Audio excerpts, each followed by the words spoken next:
Good morning, Clint Boge from the Butterfly Effect. Welcome to 103.7 3WAY-FM. Thanks so much for joining us. Hey, thanks for having me. It's great to be here. Great, that's great, mate. Well, I was pleasantly surprised to have the band's brand new single, So Tired, appear in my mailbox recently. Wow. Congratulations. What a beauty. The Butters are back with a vengeance, mate.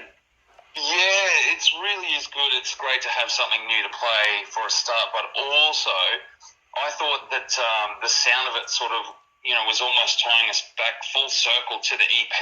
Right. It had grit, it had teeth.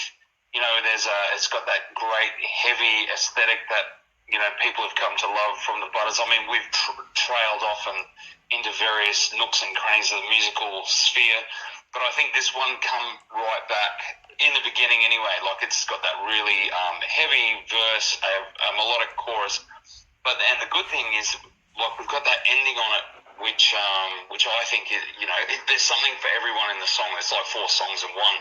So it's great to be back, man. We're loving it. Yeah, no, it's fantastic. Look, I read somewhere, and you're right, it talks about there's a harder alternative metal sound to it. That sort of prog rock sound that you guys had for a while is probably gone, and it's I think that's a pretty good assessment. Did you set out to recreate the sound on the record, or did it just develop that way? Yeah, it was like, to use the buzzword at the moment, it was pretty organic. It just sort of happened. Right.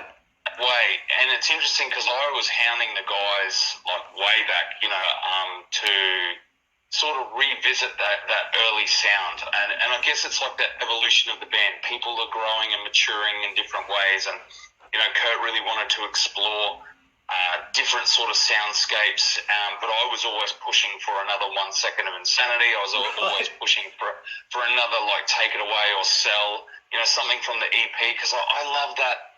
The sound that we created then, and to me it always represented a fearlessness of the band and the youth of the band, and before record companies and PR people get involved and start saying, well, you guys, you could sell more if you appeal to this market, which is crazy, because I think that tarnishes the originality or the pureness of music, essentially, you know what I mean, because then it becomes more of a business and selling more tickets and getting more airplay rather than just writing great music. And it kind of, goes hand in hand, but where do you draw the line? And it's a slippery slope, and it can skew. Yeah. But anyway, because we don't have any of those things around us anymore, those mechanisms, it's freed us up to just really do what we wanted to do. Yeah, that's fantastic. Look, what's the reaction to the new song been like so far? Look, I know everyone that I've spoken to love it. Great stuff, and they're all talking about the sorts of things you were just talking about, that sort of return to those, your roots probably, and that sort of freedom you've got around your sound. Absolutely, yeah. So everyone's really loving it. I think, like I said, there's something in there for everybody. There's like 4 songs in one. It's still very much the Butterfly Effect. We've had a couple of people that have said, not sure about it, didn't like it. Right. And I simply say to them, that's totally cool. I don't think it's possible to love every single thing a creative person does throughout the span of their career.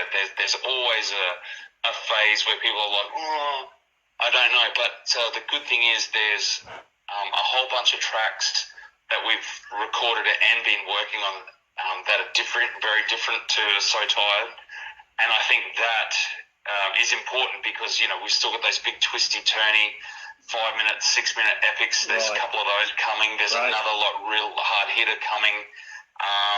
There's a song that's just very much, sort of like it could have fit on the end of Begins Here or the start of Imago. It's got one of those sort of vibes. But it's very interesting. Someone said, "Oh man, like it's a very timely message. So tired." I said, "Yeah, because I think we're all a little bit tired." In many respects, it's COVID fatigue. We're talking about, sick of hearing about it. Yep. It's government this, it's bombardment by the news that, it's this. So, people have been saying the message is really on point for where we're at. Yeah, no, absolutely. And I think I might have been picking up or channeling that, just in my own life.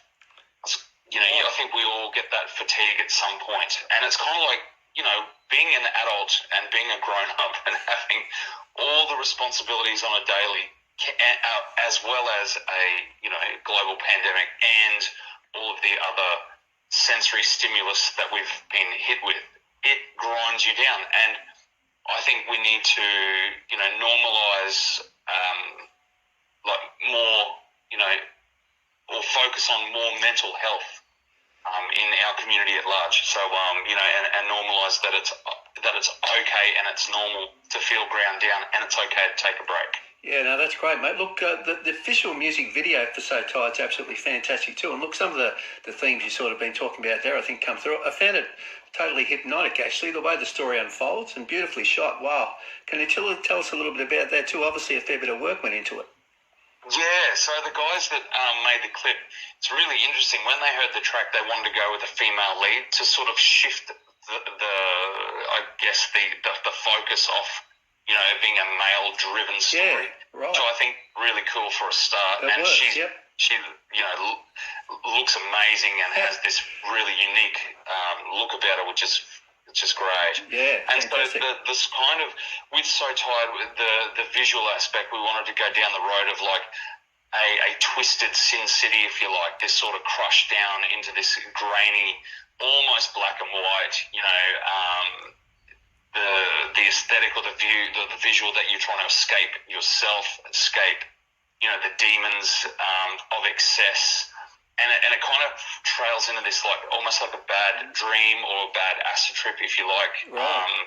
To coin that sort of phrase. Yep. And I think they did a great job. And also it's almost like a movie because you get the ending with the credits rolling. It certainly is. It's fantastic, really. I mean, I played it once. I thought this is absolutely incredible, and then I had to play it again. It's great stuff. Well done, mate. Beautiful. Thank you. Yeah. So we pretty much just gave the clip makers the brief, wound them up, and let them go. Yeah, well, I think you picked the right one. They've done a fantastic job.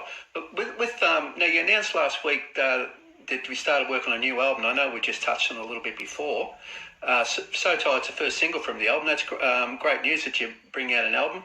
It's been a long time. Last one was Final Conversation of Kings. That's 13 years ago. Yeah, that's a long time. How's it? I know you sort of talked about. You sound like you're progressing fairly well with it.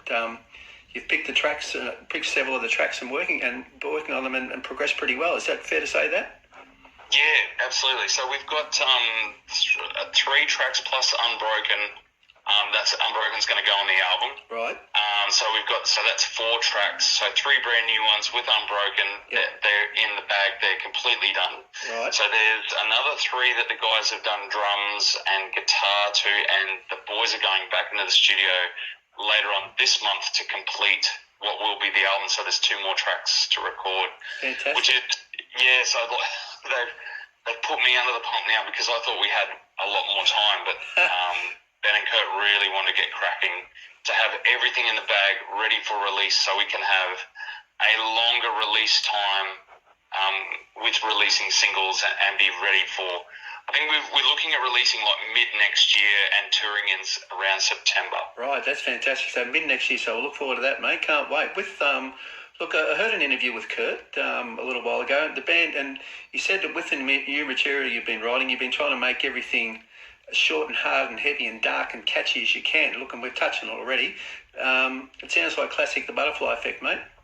Yeah, it's when we went back into the room after our Reformation tour 2018, I think the focus was really on let's not fall into the same traps as we did again, where we sort of mulled over everything and it was just a grind. It was just arduous task. You know what I mean? Just to get like even a transition between a verse and a chorus, it was just pulled apart and put back together and pulled apart, and it got crazy. Right. And that toxicity built in the band, and just there was no forward momentum. So with this, it's like keep it simple, keep it heavy, keep it catchy as you can.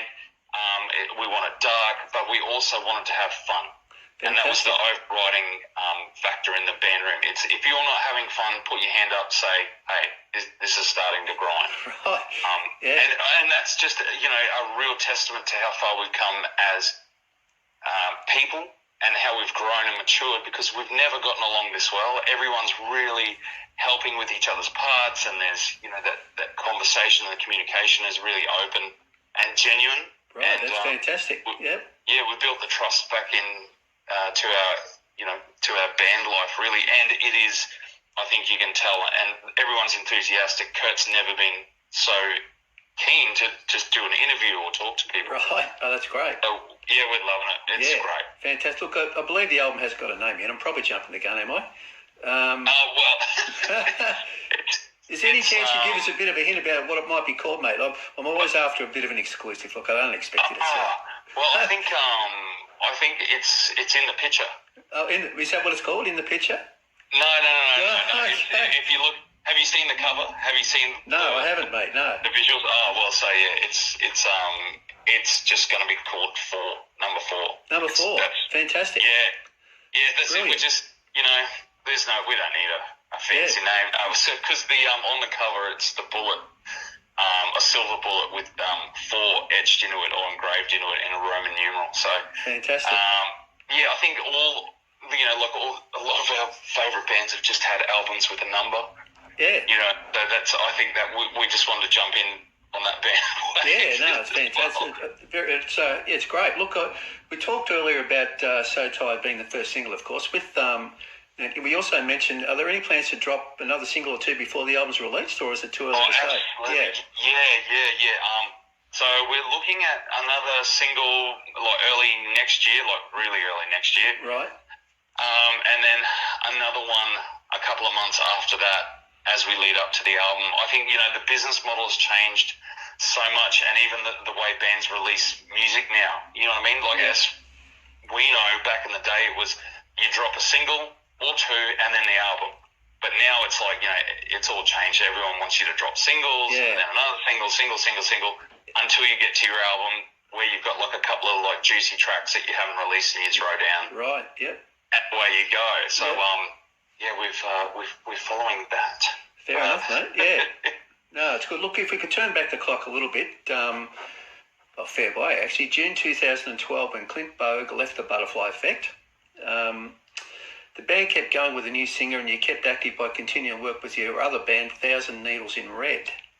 Now, what was that period like for you personally, when you went into the band and often after doing other things? How did you find that?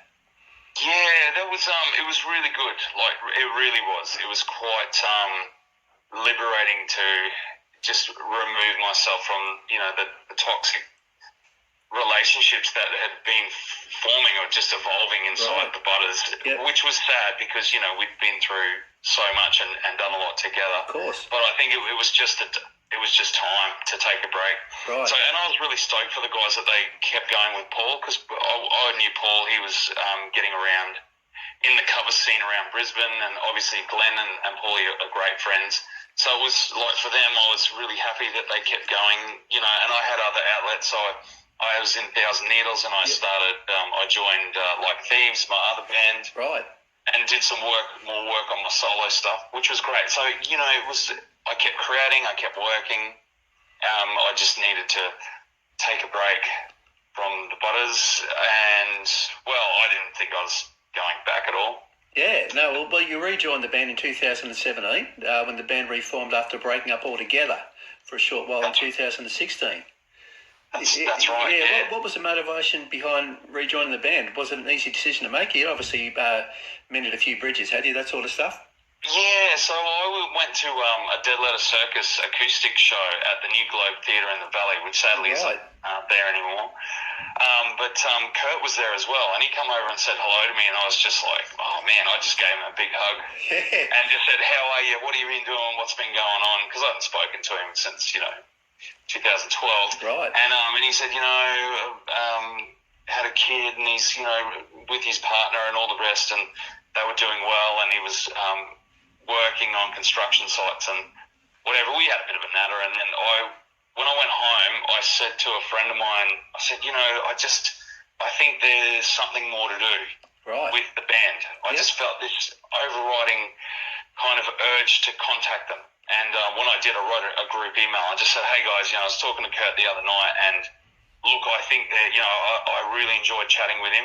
And there was no weirdness, there was no animosity. And I said, look, I think there might be a way we could put the band back together. That's great. Tour. And just go out there and just have some fun, just do a short tour as a bit of a thank you again to everyone. Here's the songs. We all get to relive our, our youth. And Ben wrote back to me within like 2 hours and said, "Mate, my bags have been packed. I'm ready to go." Oh, there you go. Fantastic. And and then Glenn wrote back and said, "I'm in." And then Kurt wrote back and said, "Look, I just want to make sure, we can set this up," because we initially thought that we'd be flat out selling, a few hundred tickets at a small venue. Right. And so you can imagine our surprise when our tour manager, Yogi, who really pushed us together, he just started booking gigs. And and Brisbane sold out within minutes. Fantastic. Yeah, look, I'm not surprised. You were sort of, you weren't confident of that happening, but boy, that's great news. Fantastic. Yeah, it was amazing. So we loved it. And to get back out there, to see the crowd's response. And I think it happened when we all put up the emblem on our Facebook pages and Instagram, and people went nuts. So because we all jumped in there at the same time, which is it's awesome. So to feel that love, to still feel relevant in people's lives and their musical journey, I think is a great privilege and an honour. So to be back with new music and to be we've not only got enough material for one album, there is enough material or parts of enough material to start a second one. So you'll definitely get this album. And there will be something else coming behind it. Oh, that's fantastic, mate. Look, I'm as happy as anyone that you've reformed, mate. Fantastic stuff. I'm a fan from way back, so great. Look forward to the future. Look, before we let you go, we sort of touched on it before. I know you did some touring for the previous single, Unbroken, before COVID came along. Now, when you mentioned the concert, but now that restrictions are easing in a lot of places, are there any plans to start touring again immediately, or what are you sort of doing in that regard? We'd love to see you live again soon. Yeah, look, we would like to get back out there sooner rather than later. We've got Wallapalooza on the Gold Coast on the 26th of February, which is a great lineup. It's Dead Letter Circus and Grinspoon and a whole bunch of great bands. It's always a great event, that'll be our first dipping the toe in again. Yep. Other than that, we're pretty much just waiting for the venues to get back to full capacity, a lot of them, and we want to sort of do a slow burn, a slow release with the singles and make sure we're ready to go by September. Right. So we've got, if something comes up that's worth a look, we'll definitely have a crack. But other than that, it's middle to later next year. Great, yeah, we'll look forward to that. Fantastic. Look, thanks so much for joining us today, Clint. It's been absolutely fantastic, mate. Thanks, man. Thanks for having me. Yeah, look, good luck with So Tired and the new album when it comes out. Can't wait. And a couple of singles in the meantime, so we'll look forward to those. And we absolutely look forward to seeing you play live again soon, mate. And thanks, mate. Yeah, look, and we'll have to talk again soon. Thanks so much.